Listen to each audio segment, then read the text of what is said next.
বন্ধু বান্ধৱী আৰু পৰম শ্ৰদ্ধা বৈশিষ্ট্যসকল মোৰ অন্য এটি চমু ব্লগলৈ আপোনালোকক সুস্বাগতম। লগতে ভিডিঅ'টো স্কিপ নকৰি একেবাৰে শেষলৈকে চোৱাৰ বাবে অনুৰোধ জনালোঁ। তো বন্ধু বান্ধৱীসকল, যোৱাকালি আছিলে all Assam open karate championship 2026 আৰু এই কাৰাটে চেম্পিয়নশ্বিপত আগভাগ লৈছিলে আমাৰ বৈঠলাংছু কাৰাটে একাডেমীয়ে।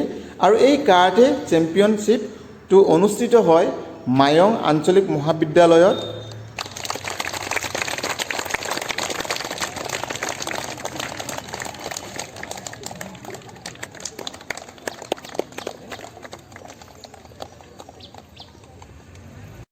আৰু এই খেলখন অনুষ্ঠিত কৰে মায়ং আঞ্চলিক মহাবিদ্যালয়ৰ লগতে সহযোগ কৰে মায়ং কাৰাটে একাডেমীয়ে। তো বন্ধু বান্ধৱীসকল, দেখা পাইছে এয়া কাৰাটে খেলখনৰ প্ৰতিযোগিতাৰ প্ৰেক্ষাগৃহ খুব ধুনীয়াকৈ সজাই পৰাই তুলিছে আৰু খুব সুন্দৰকৈ দৰ্শকসকল পৰিপাটিকৈ বহাৰ ব্যৱস্থা কৰিছে তেওঁলোকে।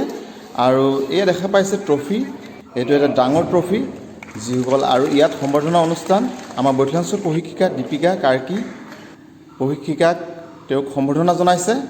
মায়ং বুলি ক'লে আমাৰ সকলোৰে মনত অনুভৱ হয় মায়ং কলা যাদুৰ কাৰণে পৃথিৱী বিখ্যাত হয়। বন্ধু বান্ধৱীসকল, আপোনালোকে ঠিকেই শুনিছে। আজিৰ তাৰিখত আপোনালোকে যদি মোবাইলত চাৰ্জ কৰে, চাৰ্জ বাৰত গৈ নেটত, তেতিয়াহ'লে মায়ঙে ওলাব পৃথিৱী বিখ্যাত কলা যাদুৰ কাৰণে।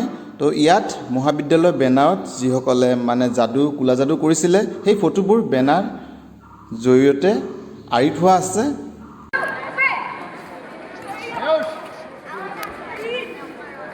तो डूब कर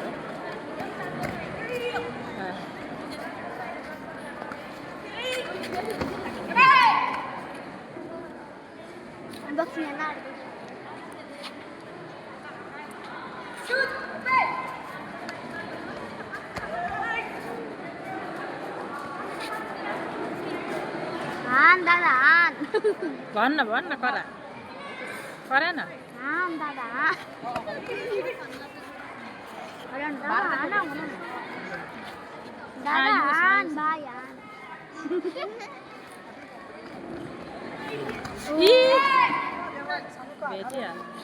राजदीप मौलिक हीरक ज्योति दौरिमारी राजदीप मौलिक हीरक ज्योति दौरिमारी हीरक ज्योति दौरिमारी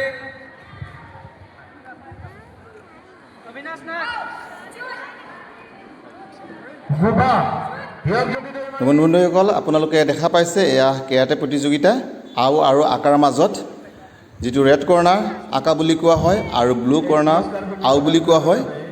তো এইবোৰ শব্দবোৰ জাপানীজ শব্দ হয়। তো বন্ধু বান্ধৱীসকল, এয়া ৰেড কৰ্ণাৰ হ'ল বৈঠলাংছু কাৰাটে একাডেমী আৰু ব্লু কৰ্ণাৰ হ'ল মৰিগাঁও কাৰাটে একাডেমীৰ মাজত প্ৰতিযোগিতা। যোৱাকালি আমাৰ বৈঠলাংছু কাৰাটে একাডেমীৰ পৰা 6টা গ'ল্ড মেডেল পাবলৈ সক্ষম হৈছে আৰু 9টা চিলভাৰ মেডেল আৰু বাকীবোৰে ব্ৰঞ্জ মেডেল পাইছে। তো এই খেলবোৰ নিয়ম নীতিৰ মাজত হয়, দেখিবলৈ অইন খেলটোকৈ সুকীয়া। ৰেফাৰীয়ে যি কয়, ৰেফাৰীৰ সিদ্ধান্তই চূড়ান্ত সিদ্ধান্ত বুলি গণ্য কৰা হয়।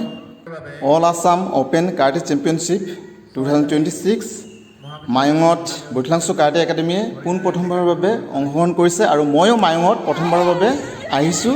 বন্ধু বান্ধৱীসকল, তো ভিডিঅ'টো ইমানতে শেষ কৰিলোঁ আৰু সম্পূৰ্ণ ভিডিঅ' চোৱাৰ বাবে সকলোকে অসংখ্য ধন্যবাদ জ্ঞাপন কৰিলোঁ। ধন্যবাদ।